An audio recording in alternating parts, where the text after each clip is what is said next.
How to delete a blank page in Google Docs. In this video, I'm going to show you guys how you can do that. So let's just jump right in. First thing you're going to have to do is go to docs.google.com and make sure that you are logged into your account.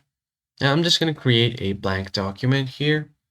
And what I'm going to do is type in a bunch of words here, go to the next page and type in some more words. Keep doing that and create a few more pages. All right, as you can see here, I have got 5 pages on this document. So what I'm gonna do now is simply go ahead and choose the page that I want to delete. So let's say if I want to delete this middle page, what I can do is select this word, right click on this, and then delete it. Once I delete it, the entire page is deleted. As you can see here, from 5 pages, it has gone down to 4. So if I keep doing this, right click and then delete, the page has gone down to 3.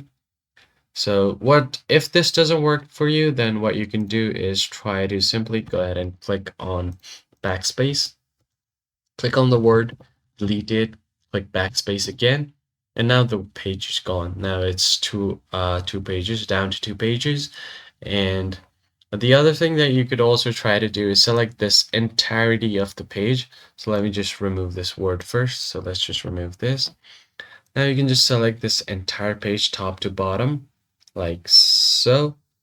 Once you've done that, you can just click on the delete button and you should be good to go. So that's pretty much it, guys. That's how you basically delete pages on Google Docs. I hope this tutorial was helpful to you guys, and I'll see you on the next one.